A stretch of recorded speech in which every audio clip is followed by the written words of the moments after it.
Hello everyone, সবাইকে এই ভিডিওতে স্বাগত জানিয়ে শুরু করছি আজকের লেসন।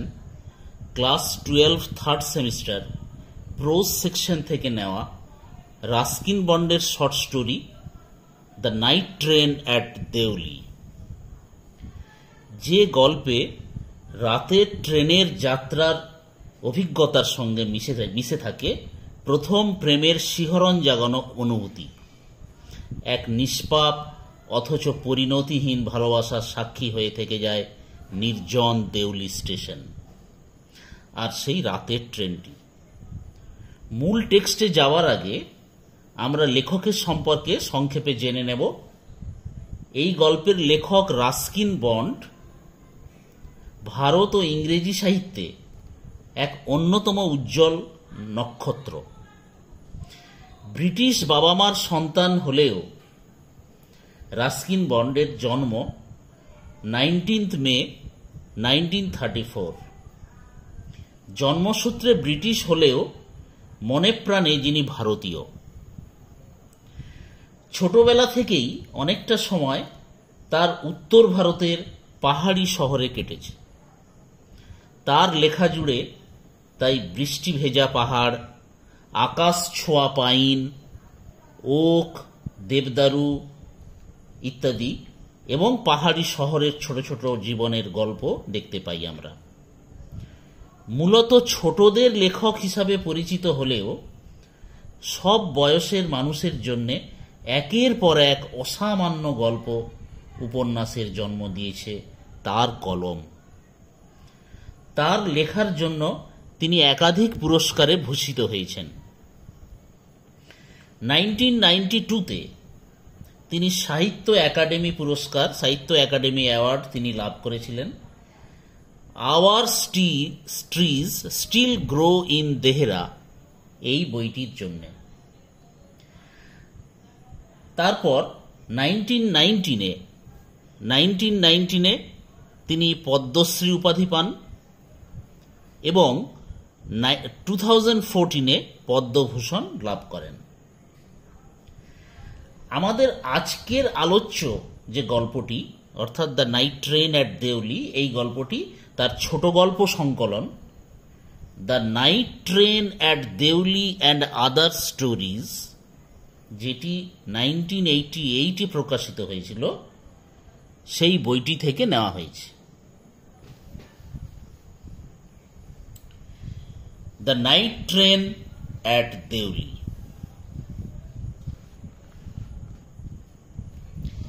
এই গল্পের যে কেন্দ্রীয় চরিত্র একটি বছর 18 ছেলে, যাকে আমরা লেখকের প্রতিমূর্তি, নিজের প্রতিমূর্তি বলেই মনে করতে পারি।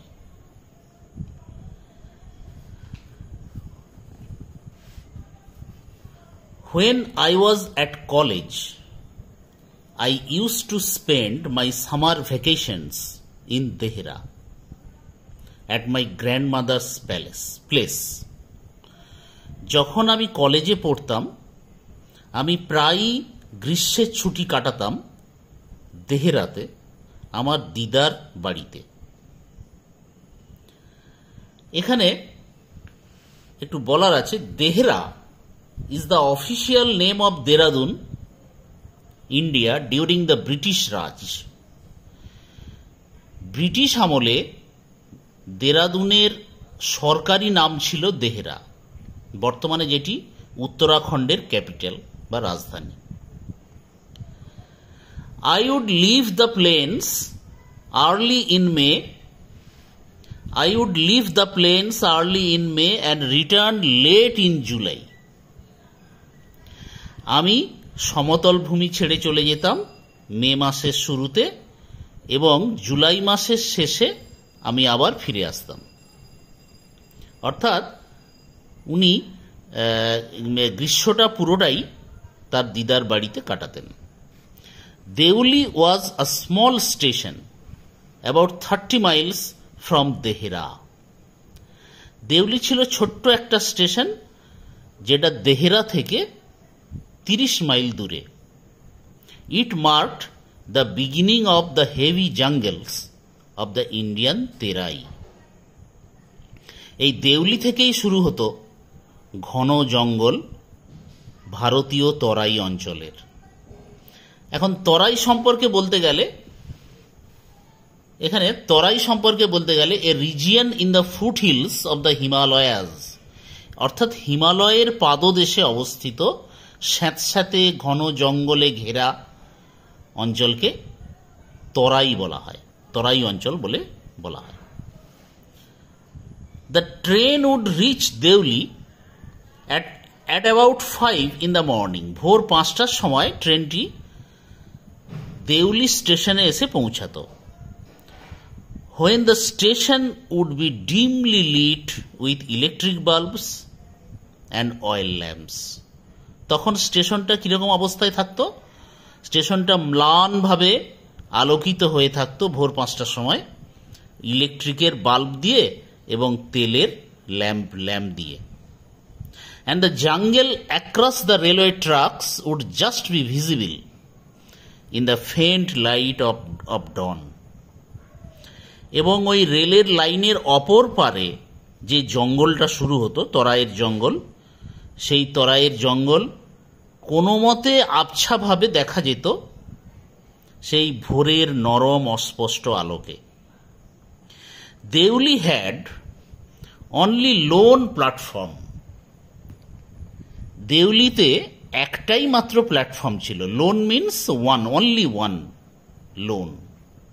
দেউলিতে একটি প্ল্যাটফর্ম ছিল, an office for the station master and a waiting room. আর স্টেশন মাস্টারের জন্য একটা অফিস ছিল আর একটি প্রতীক্ষা কক্ষ ছিল যাত্রীদের জন্য। The platform boasted a tea stall, a fruit vendor and a few stray dogs. ওই প্ল্যাটফর্মটার গর্ব করার মতো একটি চায়ের দোকান ছিল, একটা ফলের বিক্রেতা একজন ছিল, আর কিছু রাস্তার কুকুর ছিল।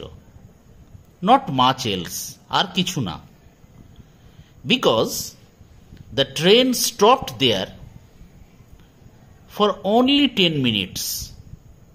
কারণ ট্রেনটা সেখানে কেবলমাত্র 10 মিনিটের জন্য থামত, before rushing on into the forests.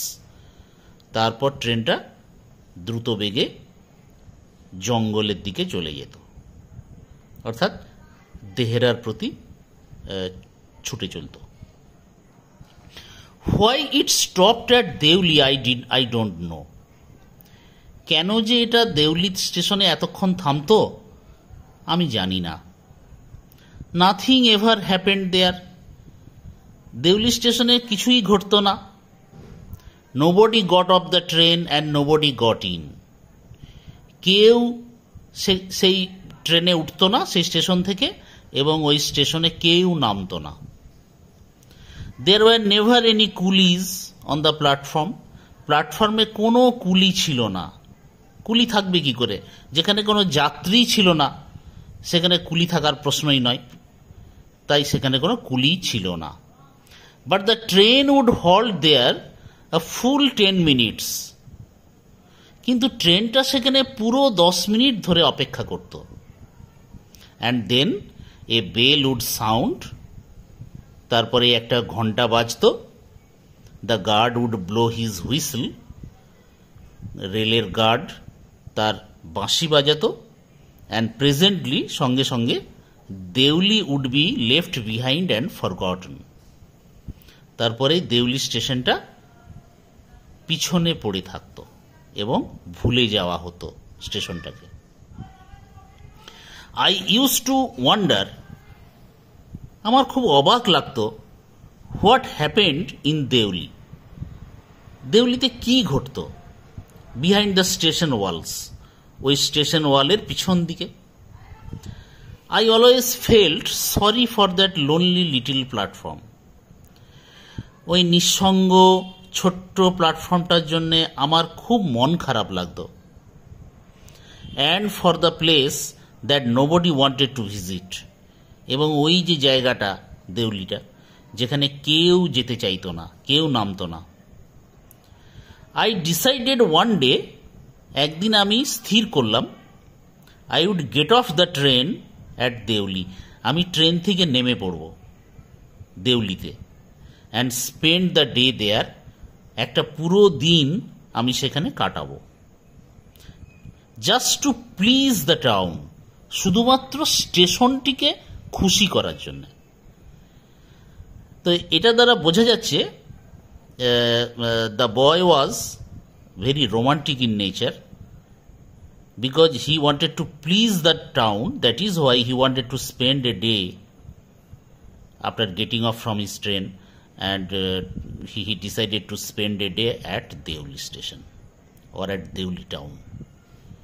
I was 18, তখন আমার 18 বছর বয়স ছিল। ভিজিটিং মাই গ্র্যান্ডমাদার, আমি আমার দিদার কাছে দেখা করতে যাচ্ছিলাম। And the night train stopped at Deoli, রাতের ট্রেনটা দেউলি স্টেশনে যথারীতি এসে দাঁড়িয়েছিল। A girl came down the platform selling baskets, একটি মেয়ে প্ল্যাটফর্ম দিয়ে হেঁটে এলো ঝুড়ি বিক্রি করতে করতে। ইট ওয়াজ এ কোল্ড মর্নিং, সকালটা খুব ঠান্ডা ছিল। And the girl had a shawl thrown across her shoulders, মেয়েটার কাঁধের একপাশে একটা শাল ঝুলছিল। Her feet were bare and her clothes were old, তার পা ছিল খালি, সে খালি পায়ে ছিল এবং তার জামা কাপড় ছিল খুব পুরনো।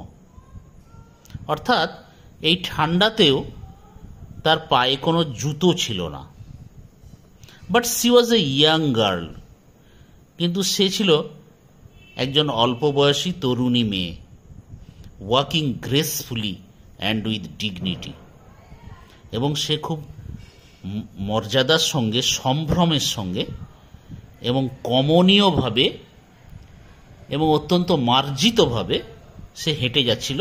অ্যান্ড উইথ ডিগনিটি, সম্মানের সঙ্গে মার্জিত হবে। অর্থাৎ মেয়েটি দেখতে গরিব হলেও তার হাঁটা চলার মধ্য দিয়ে একটা ডিগনিটি ছিল এবং একটা গ্রেস ছিল বা সম্ভ্রম ছিল, মার্জিত ভাব ছিল। When she came to my window, যখন সে আমার জানালার পাশে এলো, সি স্টপড, সে এসে দাঁড়ালো। She saw I was looking at her intently, মেয়েটি দেখল যে আমি জানালা দিয়ে তার দিকে এক দৃষ্টে তাকিয়ে আছি। Intently means attentively. But at first she pretended not to notice, কিন্তু সে এমন একটি ভান করল যেন সে আমাকে দেখতে পায়নি। অর্থাৎ ওই মেয়েটার একটা স্বাভাবিক লজ্জা হেতু বা মডেস্টির জন্যে মেয়েটা অচেনা পুরুষকে দেখে সে না দেখার ভান করল। সি হ্যাড আ পেল স্কিন, মেয়েটার ত্বকটা ছিল, মানে স্কিনটা ছিল খুব ম্লান, ফ্যাকাশে। Set off by shiny black hair, এবং তার যে চুলগুলো ছিল অত্যন্ত উজ্জ্বল এবং কালো। অর্থাৎ তার চুলগুলো যেন তার সৌন্দর্য বর্ধক হিসাবে কাজ করছিল, যদিও তার ত্বক ছিল ম্লান, অত্যন্ত পেল বা ফ্যাকাশে বা ম্লান। অ্যান্ড ডার্ক ট্রাবলড আইজ, এবং তার চোখগুলো খুবই ঘন কালো ছিল এবং চিন্তাপূর্ণ ছিল, খুব অ্যাংসাস লাগছিল তাকে, অর্থাৎ কি যেন একটা চিন্তা করছে।